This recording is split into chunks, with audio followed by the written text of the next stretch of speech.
Good afternoon, everybody. Good to see all of you. Happy Friday. The President looks forward to embarking on his historic return to the Middle East, visiting Saudi Arabia, Qatar, and the United Arab Emirates next week, where he will focus on strengthening ties between our nations. 8 years ago, President Trump's first trip was to this same region of the world, where he introduced his bold peace through strength foreign policy strategy. On that trip, the president laid out his goal of eradicating terrorism and extremism in the region, which he successfully accomplished over the course of his administration with the total defeat of ISIS and the historic signing of the Abraham Accords. Now, 8 years later, President Trump will return to re-emphasize his continued vision for a proud, prosperous, and successful Middle East, where the United States and Middle Eastern nations are in cooperative relationships, and where extremism is defeated in place of commerce and cultural exchanges. This trip ultimately highlights how we stand on the brink of the golden age for both America and the Middle East, united by a shared vision of stability, opportunity, and mutual respect. The President greatly looks forward to visiting with our brave men and women in uniform at our U.S. Air Base in Qatar throughout this trip. Yesterday, President Trump demonstrated the art of the deal and secured a historic trade agreement, despite all of the naysayers who said no deals were coming. That, of course, turned out to be untrue. On the 80th anniversary of Victory Day for World War II, President Trump announced a great deal that provides American companies unprecedented access to the UK markets while bolstering U.S. national security. This trade deal will massively expand U.S. market access in the United Kingdom, creating a $5 billion opportunity for new exports for U.S. farmers, ranchers, and producers. This includes more than $700 billion in ethanol exports and $250 million in other agricultural products like good old American beef. The deal commits the United States and United Kingdom to work together to enhance industrial and agricultural market access and strengthens American competitiveness. Importantly, the deal also ensures streamlined customs procedures for U.S. exports. The UK will also be purchasing $10 billion of American-made Boeing planes as part of the deal. A trade agreement like this between the United States and the United Kingdom was being worked on for many years, but continued to prove elusive. But because of President Trump's bold negotiating approach, he got it done. All of this happened because of President Trump's implementation of powerful tariffs to end the era of economic surrender and rebalance America's trading agreements. American workers and companies are the best in the world, and they finally have a president who has their backs, fights for them, and delivers good deals that puts them first. This is just the first of many trade deals to come. Get ready for more historic deals and our country to boom like never before. On that note, Treasury Secretary Scott Bessent and Ambassador Jamieson Greer will meet with the lead representatives on economic matters from the People's Republic of China over the weekend in Switzerland. As President Trump has said, the United States and China have been talking for some time over the course of the administration, and now teams from both countries will meet in person to continue discussions. You can be certain that President Trump and his trade team will ensure we work to achieve the best deal possible for America.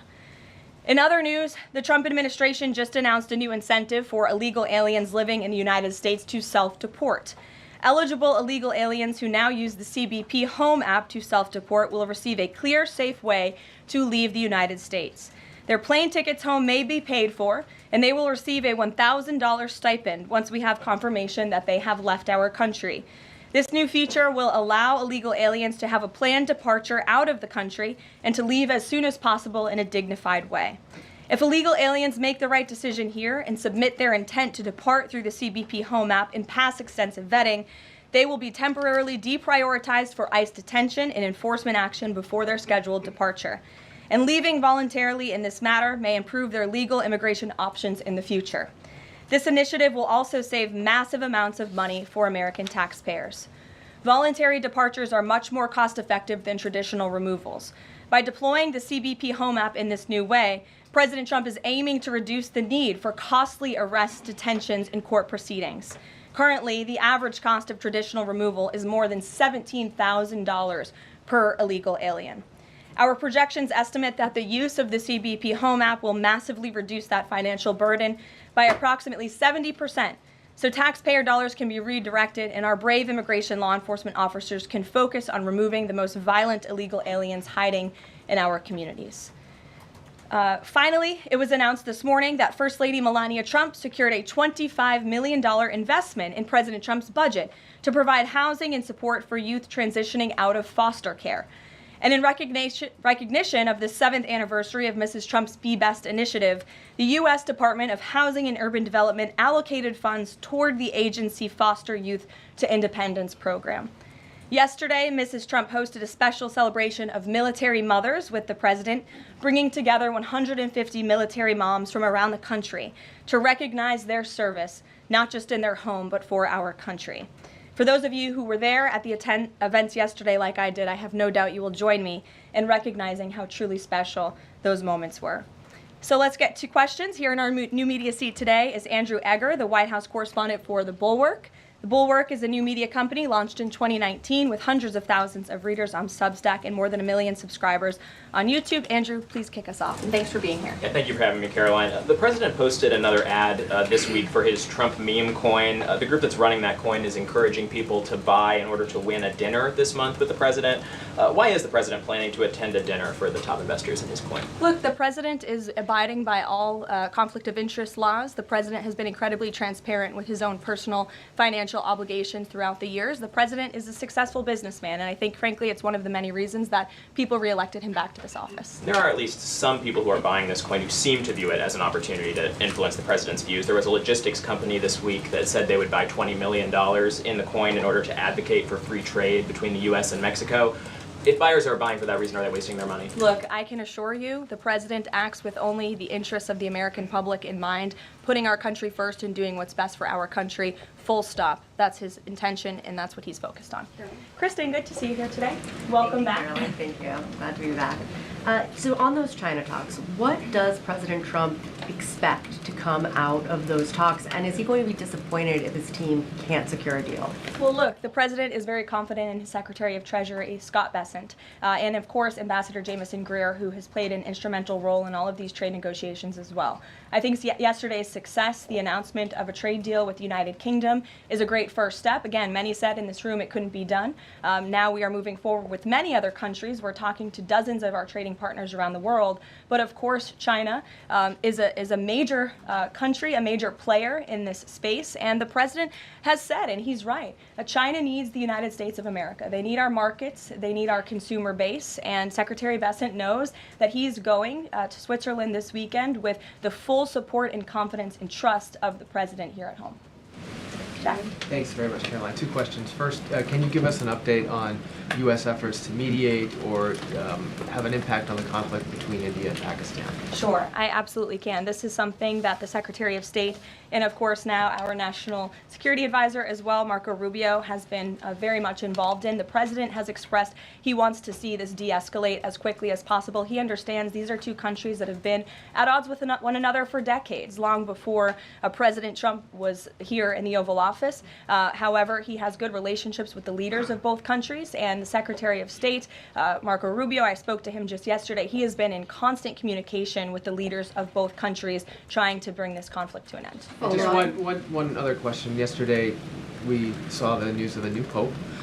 Before Pope Leo became Pope Leo, there were some critical comments that he made about President Trump and about Vice President Vance on his then X account. Does the White House have any reaction to those comments? The president made his reaction to Pope Leo's announcement yesterday very clear. He is very proud to have an American Pope. I think it was a surprise to everyone. I saw the news media was surprised to report on that yesterday, but it's a great thing for the United States of America and for the world, and we are praying for him.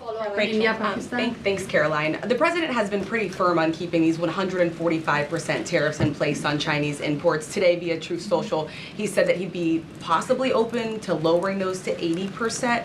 Why the change, and how did the president land on 80? The president still remains with his position that he is not going to unilaterally bring down tariffs on China. We need to see concessions from them as well. And again, that's part of the reason that Secretary Bessent is going to talk to his Chinese counterparts this weekend to start those discussions in person. As for the 80% number, that was a number the president threw out there, and we'll see what happens this weekend. And always in the effort of transparency, I'm sure you'll hear directly from the Treasury Secretary or the president after those negotiations conclude. Jackie. Thank you, Caroline. Why did the White House announce this deal with the UK before all of the details were finished? That's not true, actually. I saw the fact sheet. I saw the deal as well before the president brought all of you in the Oval Office in the effort of transparency. You had the president and the prime minister on the phone talking to all of you directly about how this was a great deal, a phenomenal deal, and discussions will continue. But as I spoke to our Ambassador Greer yesterday, this is how trade deals work. You set an initial agreement, you set the framework, you set up the deal, and then of course, T's have to be crossed and I's have to be dotted, but this deal is a good deal, and the numbers are determined, and all of the market access that I just discussed will remain. Does that mean that the 10% baseline is going to still be there at the end when all of the other details are ironed out? The president is committed to the 10% baseline tariff, not just for the United Kingdom, but for his trade negotiations with all other countries as well. Permanently, even after the deals are done, like that is going to remain. The president is determined to continue with that 10% baseline tariff. I just spoke to him about it earlier. Stephen. Thank you, Caroline. I'd like to ask about New York and about a personnel matter. On New York, the mayor, Eric Adams, is here today. Could you tell us anything more about the visit, who initiated it, what they're talking about? And also, is there any comment from the White House on the air traffic control issues in Newark? All I will say on Mayor Eric Adams is that he requested a meeting with the president, and the president was willing to take it. If the president wishes to discuss his private meeting afterwards, I will let him do that himself. Yes, I'm glad you asked about the FAA. There was a glitch in the system this morning, especially at Newark Airport. As you all know, I spoke to the Department of Transportation. That glitch was caused by the same telecoms and software issues that were raised last week. Everything went back online after the brief outage, and there was no operational impact. DOT and the FAA are working to address this technical issue tonight to prevent further outages, as well as install new fiber from Newark Airport to Philadelphia. And the goal is to have the totality of this work done by the end of the summer. I want to add that this outage at Newark Airport speaks to why the Secretary of Transportation yesterday made a massive announcement in investing in our aviation safety and our telecom system. There's a 4-part infrastructure plan that was released by the Secretary of Transportation yesterday to improve communication, surveillance, automation, and their facilities. They want to replace the antiquated telecom systems with new fiber, wireless, and satellite technologies, replace more than 600 radars, which have gone way past their life cycle, and address runway safety. They want to build 6 new air traffic control centers for the first time since the 1960s and replace towers as well. They want to implement new modern hardware and software for all traffic facilities to create a common platform system throughout the towers. These are much needed changes. This is a very bold plan by the Department of Transportation. I think it's unfortunate that the previous administration sat in their hands and did nothing, but how grateful we are that we have a Department of Transportation and a secretary and a president who's willing to take bold action and change. And the personnel matter, Caroline, could I ask? Thanks, Caroline. Just going back to India, Pakistan, can we expect President Trump to get in touch personally with the leaders of those countries to try and de-escalate this situation? If and when that happens, we will certainly let you know. Natalie.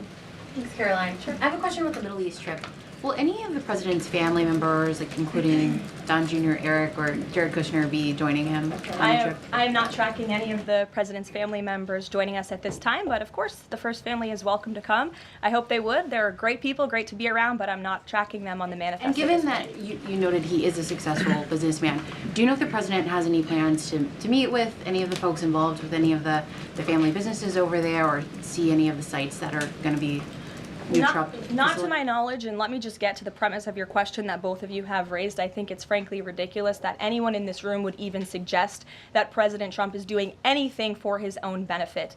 He left a life of luxury and a life of running a very successful real estate empire for public service, not just once, but twice. And again, the American public reelected him back to this White House because they trust he acts in the best interest of our country and putting the American public first. This is a president who has actually lost money for being president of the United States. I don't remember these same type of questions being asked of my predecessor about a career politician who was clearly profiting off of this office. That is not what President Trump does, and this White House holds ourselves to the highest of ethical standards. Phil. Thank you.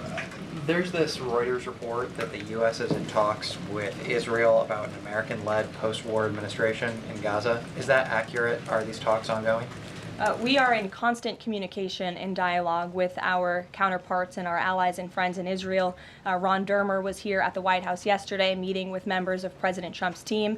As for the situation in Gaza, the president and his entire national security team have made it very clear we want to see the hostages released from Gaza. That is a priority for this administration. As for what that looks like, and even moving beyond that, I'm not going to get into the details of plans that frankly may or may not have even been proposed, but I can emphasize what the president holds closest in his heart right now, and that's the release of all of the hostages in Gaza. And then there's been some conservative pushback to some of these salt tax, the salt tax cap.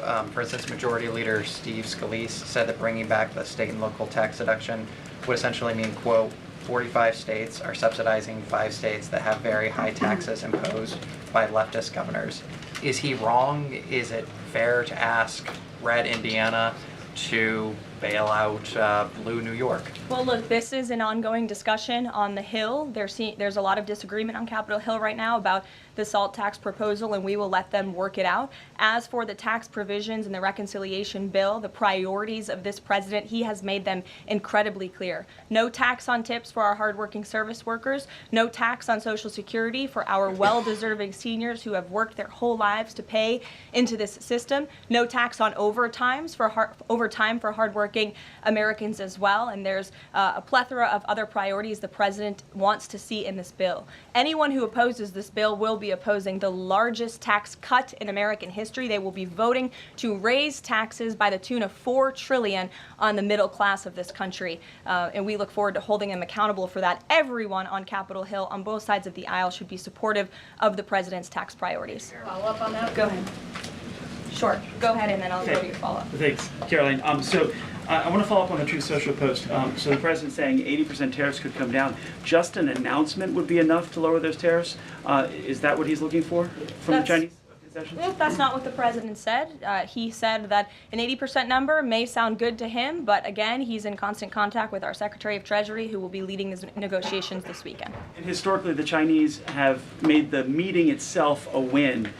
What does a win look like out of these meetings for the president this weekend? A good deal for the American worker and the American people. Go ahead. Thanks, Caroline. Yeah, back to the reconciliation bill. Can you just clarify the president's position, though, a little bit specifically on the tax issue? Because in his Truth Social post, he said this morning that he would accept even a tiny tax increase for the rich, but then says Republicans probably shouldn't do it, but I'm okay if they do it. So what is it that he wants? Does he want them to increase the tax rates? The president wants tax cuts, the largest tax cuts in history. He wants to extend his historic tax cuts from 2017, and he wants to see all of the other tax priorities that I just laid out for you included in this bill as well. As for the policy proposal you're talking about, the president has said he himself personally would not mind paying a little bit more to help the poor and the middle class and the working class in this country. I think, frankly, that's a very honorable position. But again, these negotiations are ongoing on Capitol Hill, and the president will weigh in when he feels necessary. Encourage them to have a higher bracket for top earners? The president has made his personal position on this matter clear. Michael. The president's in constant communication with leaders on the Hill. Ahead of the president's trip to the Middle East, he's mentioned he wants to rename the Persian Gulf the Gulf of Arabia. Iran is now saying that doing so will bring the wrath of all Iranians. Can you talk about the support that the Gulf of Arabia has in the region and why this is important to the president? Well, first of all, the president has said he hasn't made a determination yet. That was in the news that you guys all asked him about it, and he said he wasn't quite sure. So he hasn't made a definitive decision on that yet. And secondly, Caroline, the president has shown support for South African refugees that are coming to the United States next week. Can you talk about what these refugees are fleeing and why this is a priority for the administration? Well, the president has actually signed an executive order on that matter. My office can get it back to you, Michael. But this group in South Africa has faced racial persecution. In fact, the government there has vowed to take away their farmland that they own.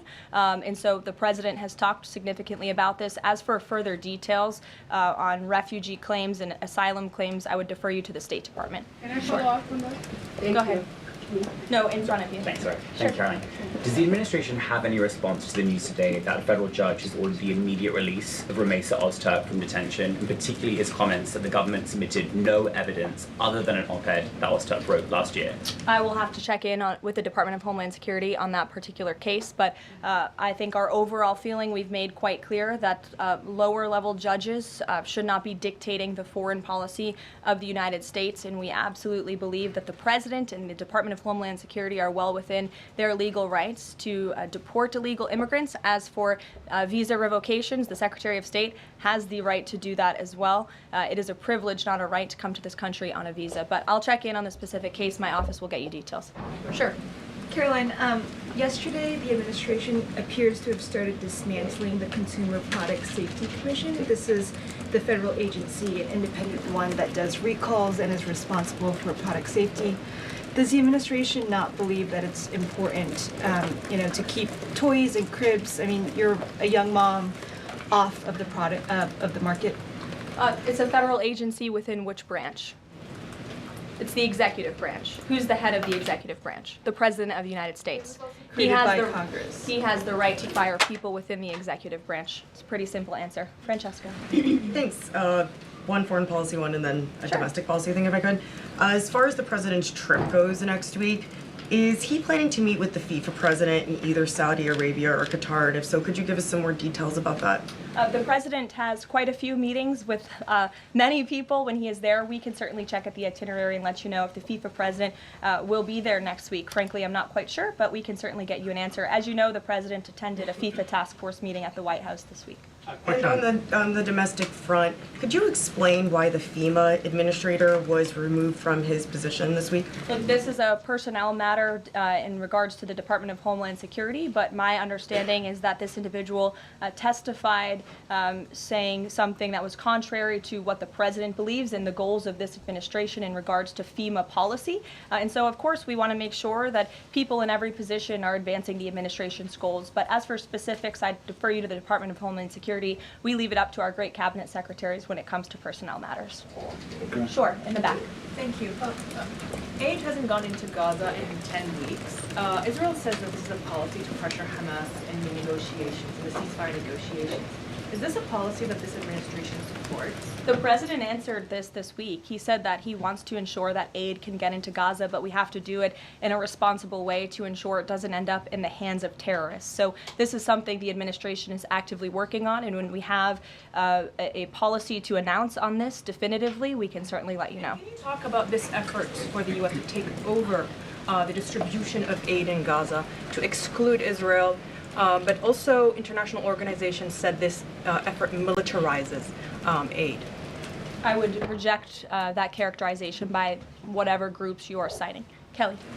Caroline, thank you. I want to get back to the First Lady Melania Trump dealing with foster children. That's an important component in American life to see what happens to the future of our children, particularly in foster care.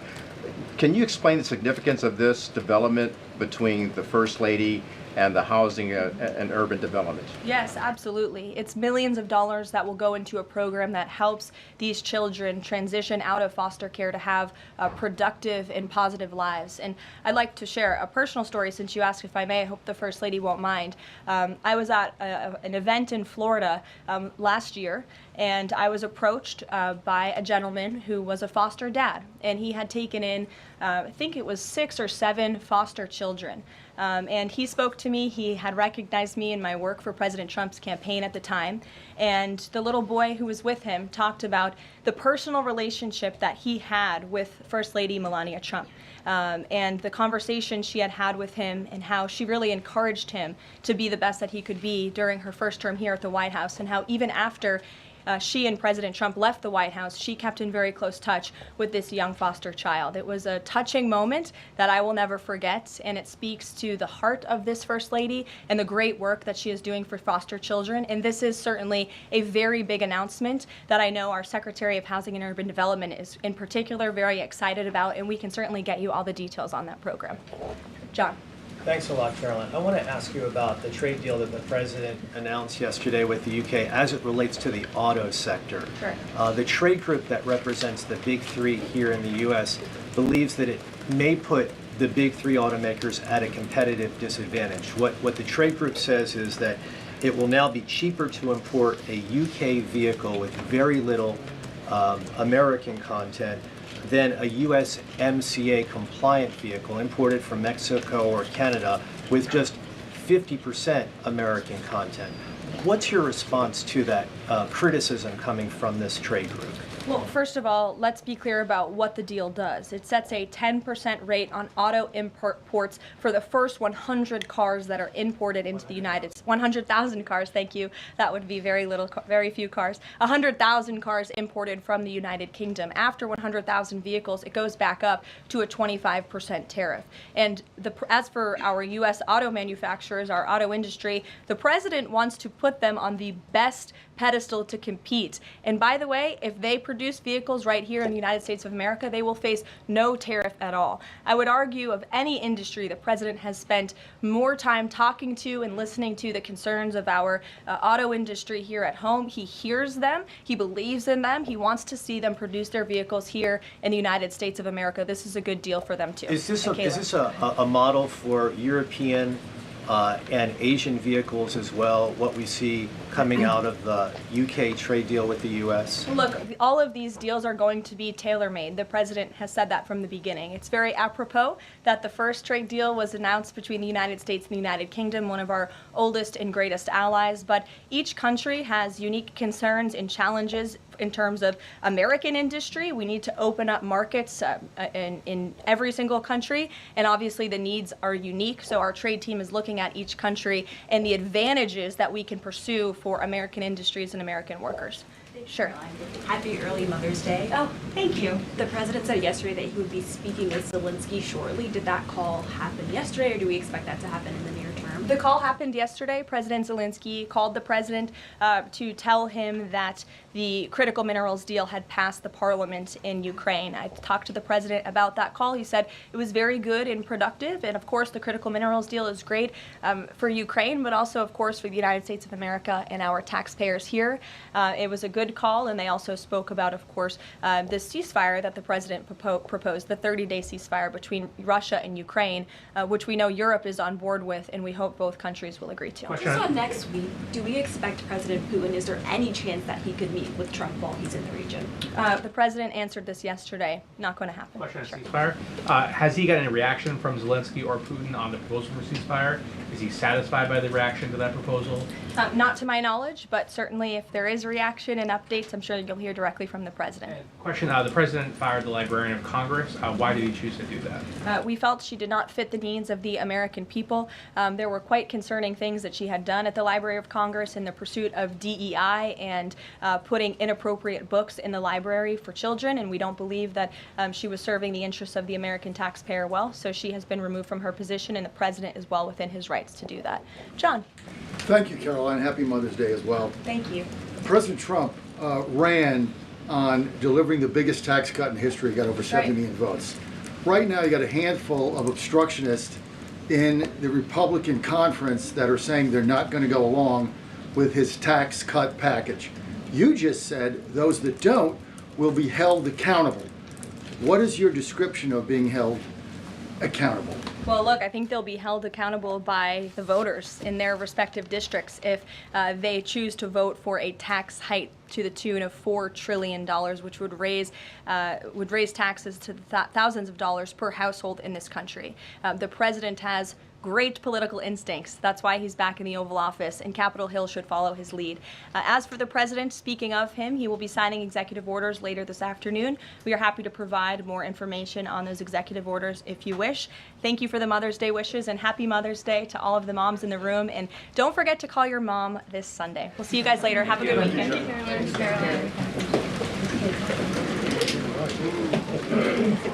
Caroline.